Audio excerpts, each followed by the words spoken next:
오늘 같이 나누게 될 말씀은 다니엘서 7장 두 번째 시간인데요. 우리가 지난 시간에 다니엘 7장 앞부분의 이야기를 드렸습니다. 그러면서 우리가 잘 알고 있는 그 다니엘서의 7장에 나오는 짐승들에 대한 이야기들을 이렇게 한번 쭉 훑어드렸어요. 근데 우리가 항상 이 보여지는 것만 바라보려고 합니다. 그러다 보니까 사실은 그 뒤에 있는 많은 것들을 놓치는 게 있어요. 그래서 오늘은 그 중에 한 부분을 또 이야기를 해보려고 합니다. 서양 속담에요, 이런 말씀이 있습니다. 포기하지 않는 개구리가 버터를 만들다라고 하는 이 서양 속담이 있습니다. 개구리 두 마리가요, 우유에 빠졌어요. 그런데 한 개구리는 가만히 있다가 우유에 빠져 죽었고요. 나머지 한 마리의 개구리는 살기 위해서 막 발버둥을 쳤답니다. 그랬더니만 그 우유를 막 저으니까 어떻게 돼요?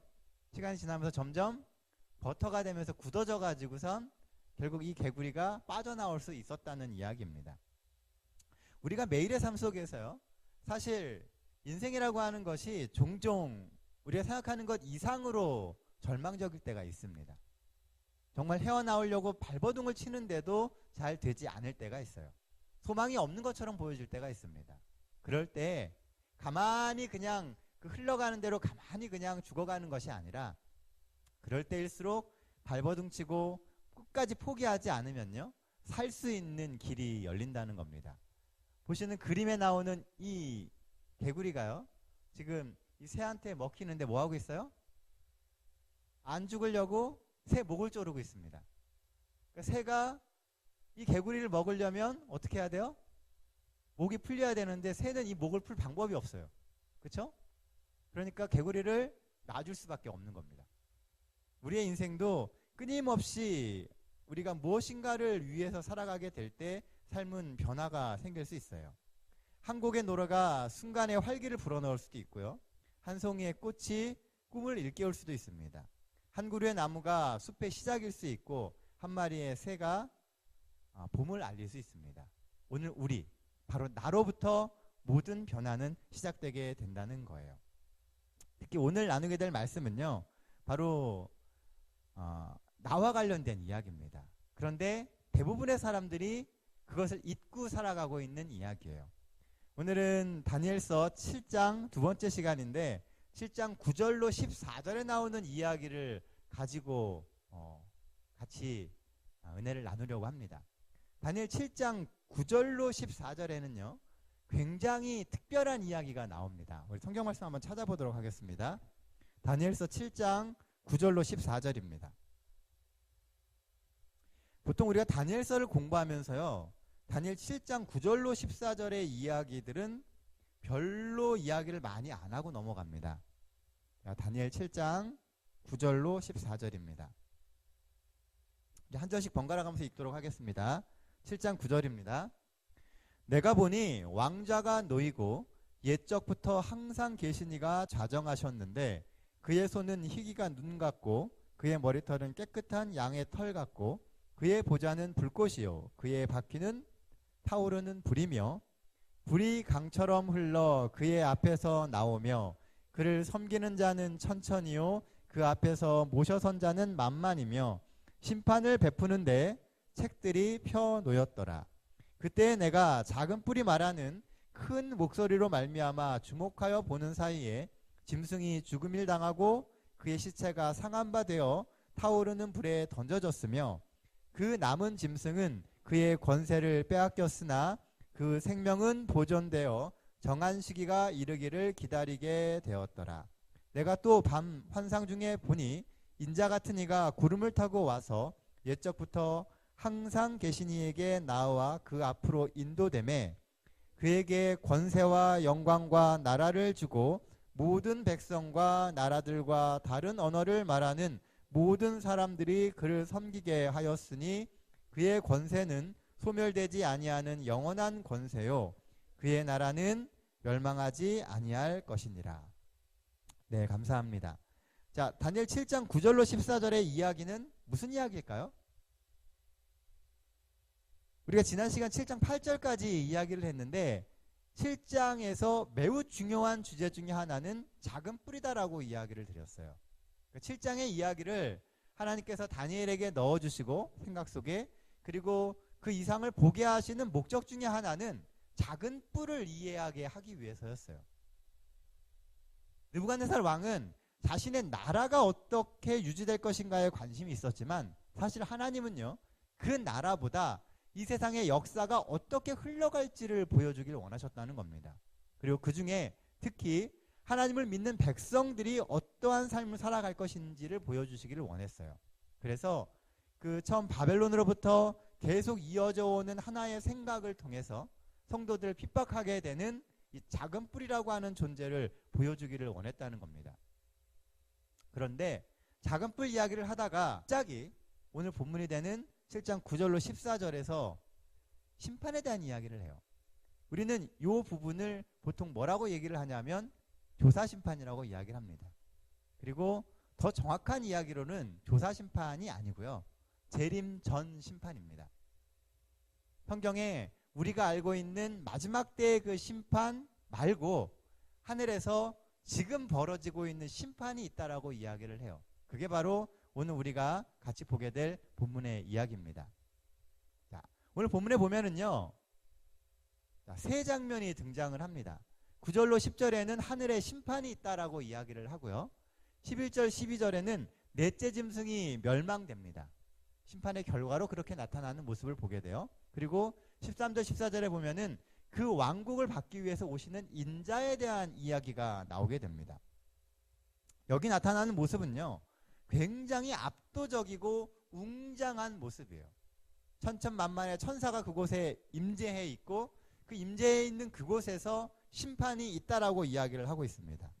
하늘의 존재들이 다 모여 있고요, 보좌에 하나님이 또 앉아 계시고 그 주변에는 천천만만의 천사가 있으면서 그 벌어지고 있는 그 심판에 대한 증인이 되고 또 그 심판이 얼마나 중요한 것인지를 보여주고 있다는 겁니다.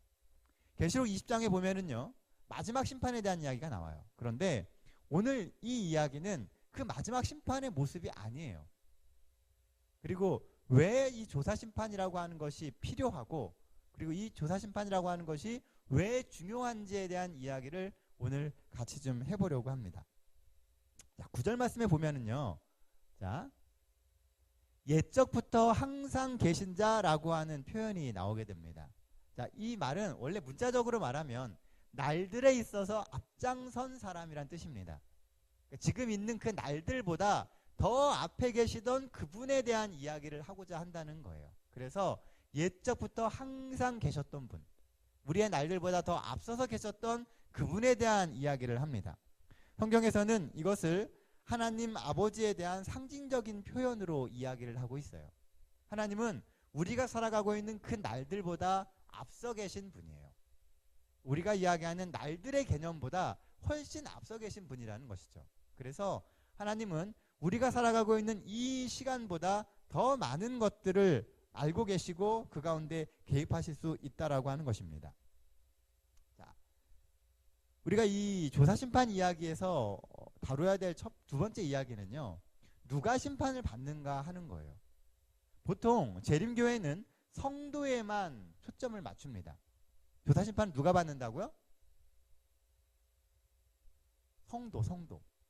하나님을 믿는 하나님의 백성들이 조사심판을 받는다라고 이야기를 해요. 왜 그러냐 하면 화이트인이 그렇게 얘기했기 때문에 그럽니다. 그런데 재림교회는 성도가 심판들을 받는 것에만 초점을 맞추고 있는데 문맥을 읽어보면은요, 성도만 심판을 받는 게 아니라는 거예요.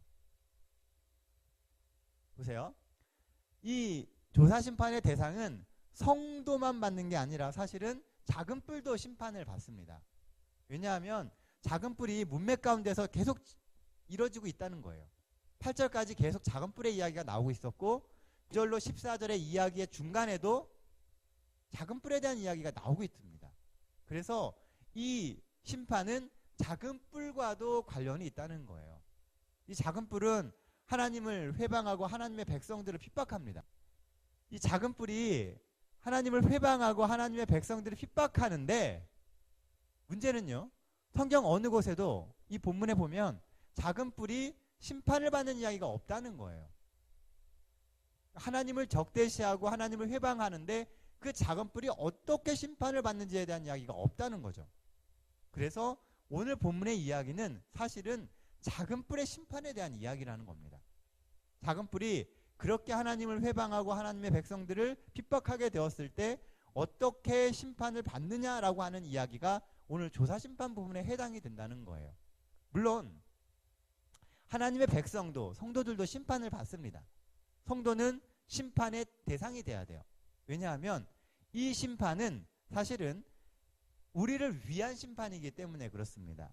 자, 왜 조사심판이 중요하냐면요, 조사심판을 이야기하고 있는 교단은 전 세계에 재림교회 하나밖에 없습니다. 왜 그럴 수밖에 없냐면 다른 교회들은요 다 영혼불멸설을 믿어요. 사람이 죽으면, 영혼불멸설은 무슨 얘기예요? 사람이 죽으면 어떻게 돼요? 예, 천당도 가고 지옥도 가요. 그러니까 이 사람들에게 있어서는 뭐가 필요 없냐면 사람이 죽는 순간 어디 가요? 천당으로 간단 말이에요. 지옥으로 간단 말이에요. 이미 결정이 끝나는 거예요. 그렇죠? 그러니까 뭘 조사하고 심판할 필요가 없어요. 이미 죽는 순간에 그 사람은 구원받을 사람인지 아닌지가 결정된다라고 믿기 때문에 그렇습니다. 천주교에서는 어디로 가요? 연옥으로 가요. 그러니까 어디론가는 가요. 그러니까 이미 결정이 되어 있기 때문에 이들에게는 조사심판이 필요가 없어요. 하지만 우리는 뭘 믿냐면 영혼 멸절을 믿습니다. 사람이 죽으면 어떻게 된다고요? 그날로 모든 도모가 끝난다라고 믿어요. 그래서 사람이 죽는 순간 사람은 다시 흙으로 돌아가서 아무것도 아닌 존재가 되게 됩니다. 그렇기 때문에 뭐가 필요하냐면 바로 이 조사심판이라고 하는 것이 필요하게 된다는 거예요. 왜냐하면 그 조사심판을 거쳐야지만 우리가 예수님이 재림하실 때에 하늘로 갈지 아니면 사라질지를 결정하게 된다는 것이죠. 근데 영혼불멸을 믿게 되면은요, 문제가 뭐냐면 사람이 죽는 순간 천국도 가고 지옥도 가요. 그럼 예수님이 오실 때 의인이나 뭐 악인이나 부활할 이유가 없어요. 그쵸? 다 이미 가 있는데요. 그렇잖아요. 우리가 성경을 읽어보면 예수님이 재림하실 때에 죽었던 의인이 살아나고 살아있는 의인이 공중에 올라가서 주를 영접한다라고 성경에 나옵니다. 데살로니가전서 4장 16절 17절에 보면 그렇게 이야기하고 있어요. 그런데 예수님이 재림하실 때 죽은 자가 깨나고 그때 이제 해서 하늘로 가야 되는데 이미 다 가 있단 말이에요. 이게 뭔가 문제가 있는 거죠. 그렇죠? 도리어 우리가 믿는 대로 영혼 멸절일 경우에는 아무것도 도모가 없기 때문에 그 기간 동안에 하나님께서 심판을 하시게 되고 그 심판에 의해서 구원을 얻을지 소멸될지가 결정되게 된다는 것입니다. 그래서 성경의 전체적인 흐름에 보게 되면 이 조사심판이라고 하는 것이 필요해요. 오늘 우리가 이 조사심판 그러면 보통 조사받는다라고 하는 느낌을 받기 때문에 조사심판의 의미를 굉장히 잘못 이해하고 있습니다. 사실 조사심판은 이 조사하는 목적이 있어요. 그 목적이 벌을 찾아내서 죄를 이렇게 찾아내갖고 벌을 주기 위한 목적이 아니라 사실 조사심판은 우리가 구원받기에 합당한 이유를 찾아주는 것이 조사심판이에요. 그리고 작은 뿔의 입장에서는 왜 작은 뿔이 멸망돼야만 되는지에 대해서 보여주는 것이 조사심판이라는 것이죠. 그래서 조사심판의 또 다른 국면은요, 하나님도 심판을 받으신다는 겁니다. 하나님이 심판자이신데 또한 심판을 받는 분이 돼요. 어떤 면에서 그렇게 되냐면 하나님께서는 이 조사심판을 통해서 하나님이 하셨던 모든 일들에 대한 정당성을 보여주시게 된다는 거예요. 로마서 3장 3절 4절에 보면요, 어떤 사람들이 믿지 아니하였으면 어찌하리요? 주께서 주의 말씀의 의롭다함을 얻으시고 심판받으실 때에 이기려 하십니다 라고 이야기를 하십니다. 하나님께서도 심판을 받으신다는 것이죠. 자, 물론 하나님은요, 심판의 결과를 심판하기 전에 이미 모든 것을 알고 계십니다.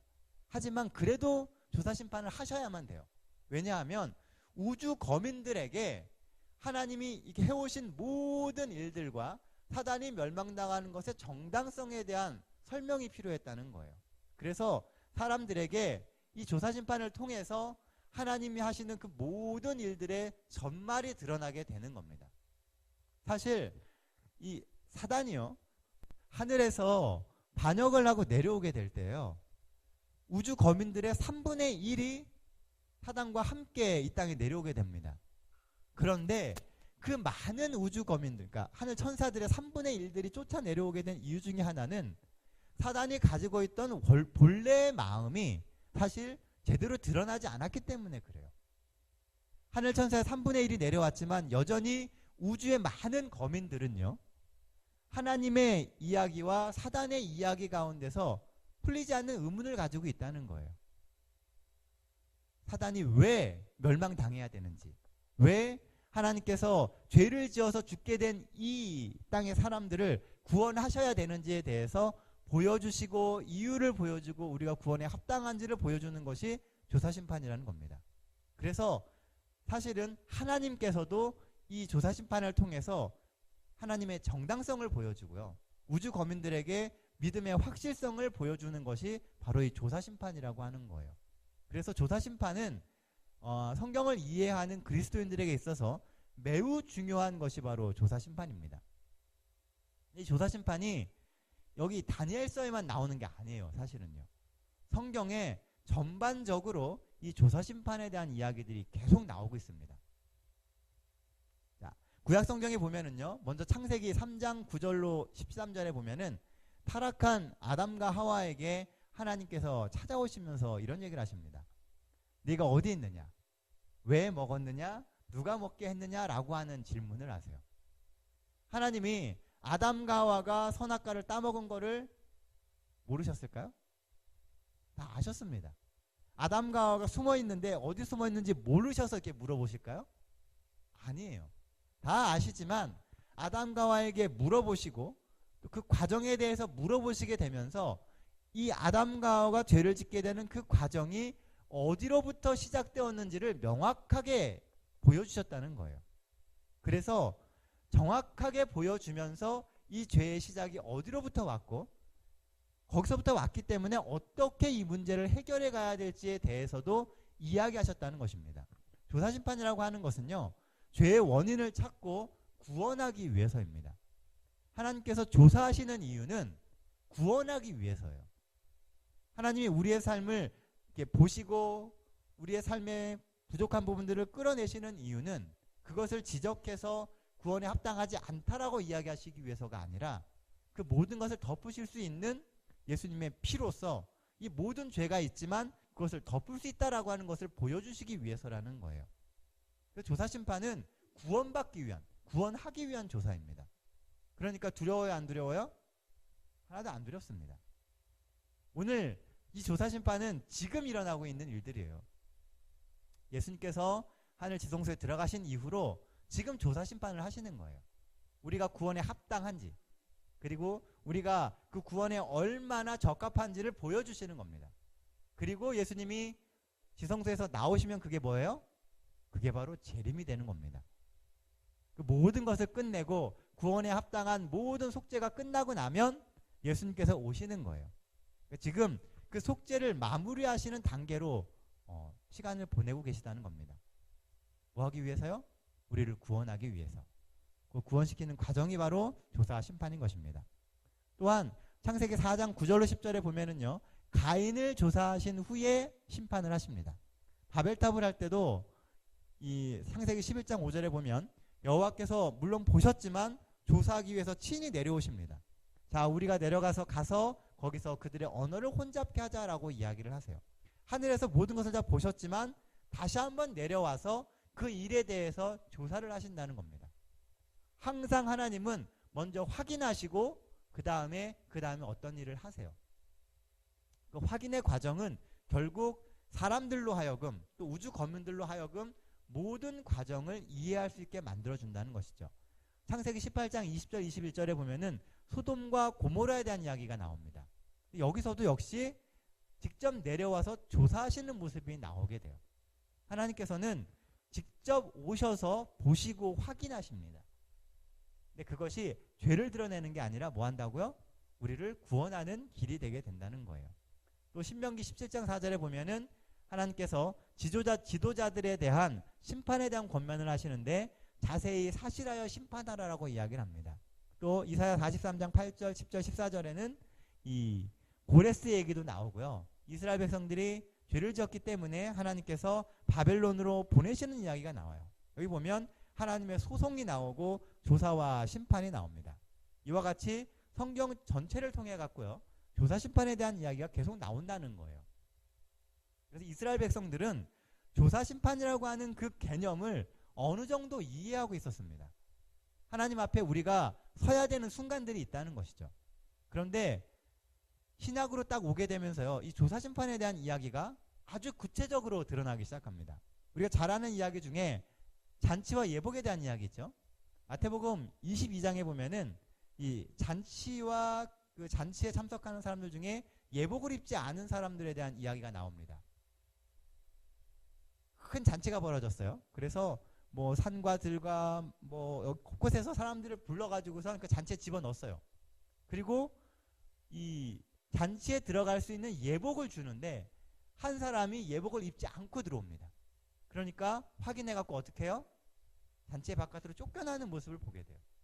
이것이 바로 조사심판이라는 거예요. 하나님께서는 이 주인은요, 잔치에 들어올 수 있는 사람들을 모든 사람들로 했습니다. 그리고 그 잔치에 들어올 수 있는 자격을 부여하는데 그것도 역시 주었다는 거예요. 그 잔치에 들어올 자격이 예복인데 주인이 그 예복을 줍니다. 자, 이걸로 갈아입고 잔치에 들어오십시오. 왜냐하면 그 예복은 그 잔치라고 하는 그 자리에 합당한 옷이기 때문에 그래요. 적합한 옷. 그 잔치의 수준과 그 상황들에 적합한 옷을 미리 마련해 주었다는 거예요. 그런데 그것을 거절했을 때 그 잔치에 참석할 수 없다라고 하는 것이죠. 이 잔치는 구원에 대한 이야기입니다. 그리고 주신 예복은 구원에 합당한 자격에 대한 이야기예요. 이것이 바로 조사심판에 대한 이야기라는 것이죠. 또 요한복음 5장 28절 29절에 보면은 이 무덤 속에 있는 자가 하나님의 아들의 음성을 들을 때가 오나니 생명의 부활로 심판의 부활로 나오리라라고 이야기를 합니다. 그런데 이러한 생명의 부활과 심판의 부활로 나오려면은요, 그들이 깨어날 때 이미 뭐가 끝나 있어야 돼요? 조사가 다 끝나 있어야 됩니다. 그래서 조사 심판이 필요하다는 거예요. 또 계시록 20장에 보면은 첫째 부활 얘기가 나와요. 그리고 악인들이 이제 부활하는 둘째 부활 얘기가 나옵니다.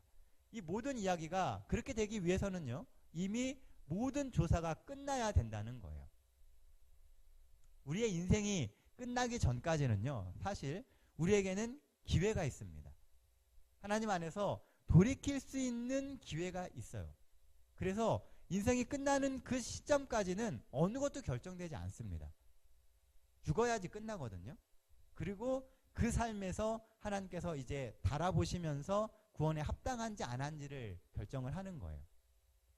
사실 조사심판의 이 시간 동안에 하나님께서요, 자, 그럼 무슨 얘기를 하실 수 있을까요? 우리가 아직 안 죽었어요. 그렇죠? 하나님은 우리의 구원에 대한 준비를 오늘 하셔야 돼요. 그러면 하나님은 가셔서 무슨 일을 하실 수 있을까요? 우리에게는 아직 가능성이 있잖아요. 하나님 보시는 것은 무엇이에요? 오늘 우리가 하나님을 믿고 그 예복을 입는 것입니다. 조사심판이라고 하는 게 결국 우리에게 유리하게 갈 수밖에 없어요. 어떻게 해서든지 구원하기 위한 이야기가 나오게 된다는 것이죠. 자, 그러면 보세요. 언제 조사심판이 있을 것이냐 하는 거예요. 이 다니엘 7장에서 이제 7장, 8장 이렇게 계속 이어지면서 나오는 이야기는요, 사실은 이 하나님을 믿는 백성들에게 핍박이 있지만 그럼에도 불구하고 하나님께서 그들을 신원해 주시고 그들의 억울함을 풀어주시고 그들을 구원하실 것이다 라고 하는 이야기가 그 핵심에 흐르는 이야기예요. 그리고 거기 보면 언제 그 조사심판이 있는지에 대한 이야기가 나오게 됩니다. 다니엘 7장 25절에 보면은요, 성도들은 작은 뿔의 손에 붙임바 되어서 1260일, 한때 두때 반때를 보내게 될 거라고 이야기를 해요. 그러니까 1260일 기간 동안에, 이 1260년 동안에 이 성도들은 작은 뿔에 의해서 핍박을 받습니다. 신원받을 수가 없는 시간이에요. 그리고 그것이 다 끝난 이후에 우리가 이 조사심판의 시간을 갖게 된다는 것입니다. 신원되는 시간. 하나님께서 우리의 억울함을 풀어주시는 시간이 작은 뿔이 주는 그 핍박의 시간이 지난 후라고 이야기를 하고 있다는 거예요. 그래서 우리가 다니엘서 예언 공부할 때 보면 결국 1260일이 끝나는 때가 1798년이죠. 그리고 그 이후에 다니엘 8장에서는 1844년 이야기를 하게 됩니다. 그래서 요 마지막 때라고 이야기하는 시간 1798년과 1844년이 지난 그 이후 시간에 조사심판이 있게 된다는 거예요. 그래서 우리가 알듯이 1844년 대실망 이후에 이 하이람 에디슨이 그 옥수수밭에서 이상을 하나 봅니다. 재림교회사에 보면은 하이람 에디슨이 이제 그 실망을 하고 돌아오다가 이 옥수수밭 이상을 보는데요. 옥수수밭에서 뭘 보냐 하면 예수님께서 성소에서 지성소로 옮겨가시는 것을 보게 돼요. 그러면서 성소 정결이라고 하는 것이 하나님께서 이제 지성소 봉사를 하시게 되는 것이다 라고 하는 것을 깨닫게 되는 것입니다. 그리고 그런 성소 봉사가 끝난 이후에 이제 예수님께서 재림하신다 라고 하는 것을 깨닫게 돼요. 바로 예수님께서 지성소로 들어가시게 되면서 이 조사심판이 있게 되는 것입니다. 그래서 지금 살고 있는 이 시간이 하나님께서 우리에게 주신 조사심판의 시간이라는 거예요. 이 재림전 심판은요, 결국 신자들을 심판합니다. 작은 뿔도 심판을 하는 거예요. 작은 뿔이 왜 그들이 어떤 생각과 어떤 정신을 가지고 지금 살아가고 있는지, 성도를 왜 핍박했는지, 그리고 이 핍박의 이면에 있는 그들의 사상은 무엇인지 다 드러내는 시간이 바로 이 조사심판의 시간이라는 겁니다. 그래서 시간이 지나가면 지나갈수록 하나님과 반대되는 그 입장에 서 있는 사람들이 드러나게 되어 있어요. 그러면서 왜 하나님 편에 서 있는 사람들이 구원에 합당한지, 그리고 그들을 핍박하는 사람들이 구원에 합당하지 않은지에 대해서 점점 드러나게 되는 것이 바로 이 조사심판이라고 하는 것입니다. 자, 보시면요, 조사심판의 의미인데요, 보통 원래 이름은 재림 전 심판이에요. 그런데 자꾸 사람들이 조사심판이라고 이야기를 하다 보니까 지금은 조사심판이라고 하는 말이 훨씬 익숙해져 있습니다. 그런데 원래 교회에서 이야기하는 이 용어로는 재림 전 심판이에요. 그 이야기는 재림 후의 심판이 있다는 얘기인 거죠. 재림 전의 심판은 조사하는 심판이고 재림 후의 심판은 집행하는 심판입니다. 조사된 것을 확정하는 거예요. 우리가 재판을 이렇게 보더라도요, 그 재판이 있기 전에 사실 어떤 판결을 내리기 전에 이 변호사나 검사가 막 이것저것 변론을 하게 되면서 그 죄에 대해서 조사를 합니다. 그래서 이 사람이 죄가 있는지 없는지에 대해서 이야기를 하죠. 그게 결정되고 나면 재판장이 결정을 딱 해요. 형량을 딱 주면 그 다음에 뭐 해요? 죄가 없으면 무죄. 그러면 뭐 하는 겁니까? 풀려나서 집에 가는 거고, 죄가 있다고 딱 하면 바로 감옥에 가든지 죄가 집행되는 겁니다. 똑같은 거예요. 예수님의 재림을 기준으로 할 때 재림이 심판하는 그 시간이에요. 판결하는 시간. 그 전에 있는 것이 재림 전 심판, 조사 심판인 것이고요. 재림 후에 있게 되는 심판은 그 결정된 것을 실행하는 심판이라는 것이죠. 요한계시록에 보면은요, 두 개의 부활이 나옵니다. 첫째 부활과 둘째 부활이라고 이야기를 해요. 성경의 표현으로. 그것은 천년의 기간을 두고 떨어져 있습니다. 첫 번째 부활은 예수님 재림 때 등장하고요. 또 하나의 부활은 이 천년 후에 나옵니다. 예수님 재림 때 부활하는 사람들은 의인들이에요. 첫째 부활. 이 사람들은 예수님 재림하실 때 이미 그 사람들은 구원에 합당한 사람들로 결정이 된 거예요. 그리고 그 부활한 의인들이 예수님과 함께 하늘에 다시 가서 천년 동안 왕노릇하며 뭘 하냐면요, 구원받지 못한 사람들이 왜 못 받았는지에 대한 심판을 하는 시간을 갖습니다. 그게 바로 그러니까 첫 번째 있게 되는 이때 그 부활에 해당되는 사람들은 이미 하늘에서 예수님이 다 조사심판 하신 것이고요. 구원받지 못한 사람들은 누가 조사심판을 하게 돼요? 구원받은 우리 의인들이 가가지고 조사심판을 한다는 거예요. 왜 그들이 구원받지 못했는지에 대해서 조사해 보는 거예요. 아, 이래서 구원받지 못했구나. 이 사람이 이렇게 예수님의 초청과 인도하심을 받아들이지 않았기 때문에 결국 구원이라고 하는 선물을 받지 못했구나라고 하는 것을 깨닫게 된다는 것입니다. 고린도후서 5장 10절에 보면요, 우리 모두가 다 하나님의 심판대 앞에 설 것이다 라고 이야기를 합니다. 그런데 잘 생각해 보면은요, 모든 사람이 하나님의 심판대 앞에 서지 않아요. 왜 하나님의 심판대 앞에 서지 않아요? 악인들은 예수님 재림하실 때 뭐 해요? 죽습니다. 그리고 두 번째 부활했을 때도 부활해서 잠깐 있다가 또 죽습니다. 하나님의 앞에 서지 않아요. 이들은 이미 모든 조사심판을 거쳐서 그들은 구원에 합당하지 않다라고 하는 것이 결정이 난 거예요. 그래서 마지막 때에 보면은 의인은 계속 선한 대로 살아가게 되고요, 악인은 계속 악한 대로 가게 됩니다. 예수님의 재림 직전에는 선과 악이 명확하게 구분돼요. 그래서 사람들이 악인이 회개하는 일이 더 이상 없습니다. 언젠가 우리의 마음을 결정할 때가 온다는 것이죠. 아직 은혜의 시기에 우리는 계속해서 하나님이 주시는 기회를 통해서 우리가 구원에 합당한 사람들로 만들어져 갈 수 있어요. 하지만 그 기회를 놓치고 나면은요, 결국 돌이킬 수 없는 시간들이 이르게 된다는 것입니다. 자, 그럼 무엇으로 이 조사심판을 하게 될까요? 성경에 보면은 7장 10절에 보면은요, 책들이 펴였다고 이야기를 합니다. 심판의 기준은 책이에요, 책. 그 책에 있는 내용을 가지고 심판을 한다는 것이죠. 다른 성경들에도 보면은 많은 책들에 대한 이야기가 나옵니다. 출애굽기 32장 32절에 보면 주의 기록하신 책에서 내 이름을 지워버려 달라고 모세가 이야기를 합니다. 무슨 책이에요, 이거요?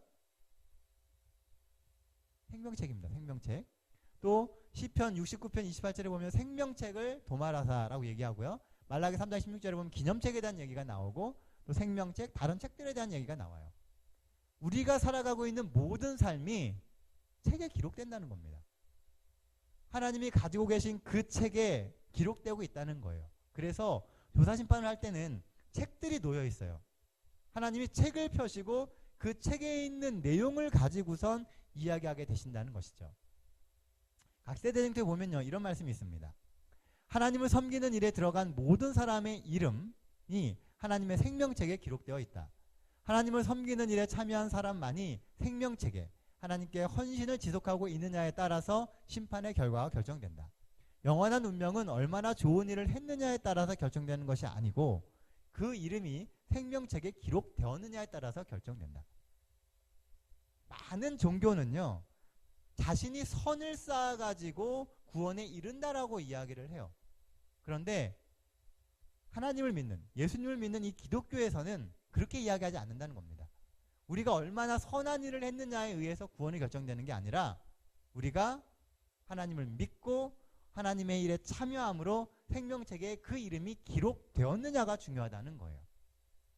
보통 우리는 이 생명책에 기록되는 것을 교회 예식에서는 뭘 얘기를 해요? 심례를 이야기를 합니다. 하늘 농명책에 기록되었다라고 이야기를 하죠. 이것은 하나의 상징적인 것이고요, 생명책에 기록되었다라고 하는 것은 내가 예수 그리스도를 개인의 구주로 영접하게 되면서 하나님의 자녀로 살아간다라는 것입니다. 그래서 우리가 하나님을 배신하고 하나님께로부터 떠나지 않는 이상 우리의 이름은 생명책에서 지워지지 않습니다. 하나님은 어떻게 해서든지 우리를 이 생명책의 이름을 갖게 하기를 원하신다는 거예요. 조사심판은 우리가 기회가 있을 때 어떻게 해서든지 그 생명책에 기록될 수 있도록 도와주는 시간입니다. 예수님께서 이러한 희생과 또 헌신을 통해서 우리를 구원하셨다라고 이야기하시면서 우리에게 조금이나마 남아있는 그 건덕지를 가지고 구원에 합당한 조건으로 만드시는 시간이 조사심판이라는 거예요. 우리들의 선행도요, 하늘에 기록이 남습니다. 다니엘 7장 11절 12절에 보면 하늘에 기록된 행위대로 심판을 받는다라고 이야기를 해요. 또 마태복음 12장 36절 37절에 보면 무슨 무익한 말을 하든지 그 말대로 심판을 받는다라고 이야기합니다. 우리가 말하는 것, 행동하는 모든 것이 다 하늘에 기록돼요. 따라서 이 사도 바울이 얘기한 것처럼요, 결국 세상에 선한 사람은 하나도 없습니다. 우리의 말이나 우리의 생각이나 우리의 모든 행동들이 선하지 않기 때문에 그래요. 그것이 다 드러나기 때문에 의인이 될 수가 없는 거예요. 그래서 우리에게 그리스도의 보혈의 공로가 필요한 것입니다. 멸망받는 수많은 사람들은요, 결코 심판대 앞에 서질 못합니다. 왜냐하면 그들은 예수님의 보혈의 공로를 의지하지 않기 때문에 그래요. 이미 그들이 살아갔던 삶의 모습들이 그들에게 다 드러나게 되는 겁니다. 오늘 우리가 우리의 삶을 보게 될 때 우리는 의인이 아니죠. 우리는 부족하죠. 하지만 예수님의 피의 공로에 의지하고 있기 때문에 구원에 합당한, 조사심판에서 의인으로 확정되어지는 그런 시간을 우리가 가질 수 있게 된다는 것입니다. 재림전 조사심판에는요, 생명책에 기록된 사람들만 그래서 조사심판을 받게 되는 거예요. 그리고 천년기 심판 때는 생명책 기록에서 빠졌거나 기록되지 않은 사람들의 심판을 받게 되는 것입니다. 다니엘 7장 14절에 보면은요, 이제 그 조사심판이 끝나게 되면서 무엇에 대한 이야기를 하냐 하면 그 나라에 대한 이야기를 해요. 다니엘 2장에서 나왔던 그 신상의 결론은 신상에서 끝나지 않고요, 뜨인돌이라고 하는 새로운 나라에 의해서 끝납니다. 그리고 그 모든 세상이, 그 신상은 다 부서져서 가루가 돼서 없어지고요, 그 뜨인돌이 점점 커져서 온 천하를 다 채운다라고 이야기를 해요. 실제로 이 다니엘 7장에서도요, 그 조사심판이 다 끝난 다음에 무슨 얘기가 나오냐 하면 인자가 나라를 얻는 이야기가 나와요. 느부갓네살의 관심은, 세상 사람들의 관심은 내 나라가 얼마나 존속할 것이냐, 내가 지금 가지고 있는 이 모든 것을 내가 얼마나 누리며 살 수 있을까에 초점이 맞춰져 있습니다. 그러나 하나님은요, 하나님의 나라에 대해서 항상 관심이 있으시다는 거예요. 하나님이 나라를 준비하시고, 예수님이 오셔서도 그러시잖아요. 내가 너희를 위하여 처소를 예비하러 간다라고 이야기합니다. 우리가 갈 수 있는, 우리가 살 수 있는 또 다른 세상을 하나님은 준비하고 계세요. 하나님의 관심은 언제든지 하나님의 나라입니다. 다니엘 2장에서 느부갓네살의 생각이 다니엘의 생각과 하나님의 생각과 분명히 다르다라고 이야기를 하고 있다는 거예요.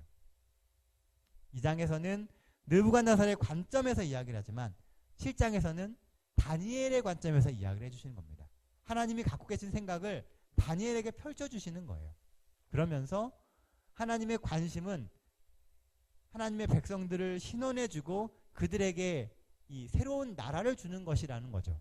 그래서 인자가 오시는 것에 대한 이야기를 하는 것입니다. 성경은 이 조사심판에 대한 이야기를 해요. 제가 마지막으로 성경절 하나 이제 설명드리고 끝낼 건데요. 스가랴 3장 1절로 5절에 보면은요, 한 이야기가 나옵니다. 제가 읽어드릴게요. 대제사장 여호수아는 여호와의 사자 앞에 섰고 사단은 그의 우편에 서서 그를 대적하는 것을 여호와께서 내게 보이시니라. 여호와께서 사단에게 이르시되 사단아, 여호와가 너를 책망하노라. 예루살렘을 택한 여호와가 너를 책망하노라. 이는 불에서 꺼낸 그을린 나무가 아니냐 하실 때에 여호수아가 더러운 옷을 입고 선사 앞에 섰는지라. 여호와께서 자기 앞에 천사들에게 명하사 그 더러운 옷을 벗기라 하시고 또 여호수아에게 이르시되 내가 내 죄가를 제하여 버렸으니 내게 아름다운 옷을 입히리라 하시기로 내가 말하되 정한관과 그 머리에 씌우소서 하매 그 정한관을 그 머리에 씌우며 옷을 입히고 여호와의 사자는 곁에 섰다라고 이야기합니다. 자, 이 모습이 어떤 모습이냐 하면은 이 조사심판 때 재판정 앞에 서 있는 우리들의 모습이에요. 사단은 우리의 지저분한 모습을 이야기를 합니다. 지금 여호수아가 지금 그 앞에 섰죠. 여호수아가 뭘 입고 있냐면 더러운 옷을 입고 있어요. 수많은 죄로 인해서 얼룩지고 더러워지고 망가진 모습으로 섰다는 거죠. 사단은 그 더러운 옷에 대해서 이야기를 하는 거예요. 저렇게 더럽혀지고 망가졌으니까 저 사람은 구원에 합당하지 않습니다라고 이야기한다는 겁니다. 그런데 여기 뭐라고 얘기해요? 사단아, 여호와가 너를 책망한다라고 이야기합니다. 그러면서 사단의 이 모든 더러움의 원인이 사단으로부터 왔다라고 하는 것을 간접적으로 이야기를 하시는 거예요. 그래서 중요한 것은요, 그 더러운 옷을 벗기고 아름다운 옷을 입혀주신다는 겁니다. 여호수아가 바뀌는 게 아니에요. 더러운 옷이 있는데 그 더러운 옷을 벗겨내고 깨끗한 아름다운 옷을 입혀주신다는 것이죠. 구원은 바로 이렇게 일어나게 되는 것입니다. 재림전 심판이라고 하는 것은 우리가 두려워할 게 아니에요. 우리가 우리의 모습을 볼 때 실망하고 좌절되지만 하나님께서는 우리의 더러운 옷을 벗기고 하나님의 의의 옷을 입혀주십니다. 뭐 하기 때문에요? 하나님을 믿기 때문에요. 작은 뿔이 아무리 성도들을 핍박하고 그들을 힘들게 만든다 할지라도 머지않은 시간에 하나님께서 그 모든 것을 신원, 억울함을 풀어주신다는 거예요. 그리고 우리가 살아온 그 삶을 통해서 하나님께서 깨끗한 옷, 의의 옷을 덧입혀 주십니다. 그래서 예수를 믿음으로 구원에 합당한 사람이 되게 하신다는 거예요. 우리가 예수님을 믿고 있다면 우리는 심판을 두려워할 이유가 없습니다. 심판은 신원의 시간이에요. 우리의 억울함을 풀어주고 우리가 살아왔던 모든 시간에 대해서 보상되는 시간이 심판의 시간이라는 겁니다. 그래서 오늘 우리가 믿음을 가지고 있고 예수님 안에서 살아가고 있다면 우리는 그 심판과 재림을 기다려야 되는 거예요. 매일의 삶 속에서 예수님의 오심을 기다리십시오. 그 시간 오게 되면 하나님께서 우리의 억울했던 모든 것들에 대해서 다 풀어주실 겁니다. 지금 하나님께서는 우리의 삶 속에서 하나님의 공의를 드러내세요. 온 우주를 향해서 하나님께서 하신 모든 것이 정당하고 우리가 구원에 합당하다라고 이야기하시고 계시다는 겁니다. 여러분들의 삶을 통해서 끝까지 이 하나님을 붙잡고 사단의 유혹에 넘어가지 않게 되시기를 간절히 바랍니다. 아주 짧은 성경절이지만요, 이 재림전 심판에 대한 이야기는 이 재림교회 성도들에게 있어서는 매우 중요합니다. 오늘 우리가 이 땅에서 살아가는 삶이 결코 쉽지 않아요. 하지만 믿음이 있고 하나님을 믿기 때문에 우리는 소망이 있습니다. 매일의 삶 속에서 비록 오늘 날씨처럼 이렇게 바람 불고 비 내리고 정말 힘든 삶을 살 수 있습니다. 그럼에도 불구하고 여전히 하나님은 우리의 하나님이시고 하나님은 우리를 구원하길 원하신다라고 하는 것을 잊지 말게 되시길 바랍니다. 하나님 주시는 그 구원의 능력이 오늘 우리의 삶에 함께 하심으로 매일의 삶 속에서 소망을 주시고 또 이기게 하시는 그런 기쁨이 있게 되시길 간절히 바랍니다.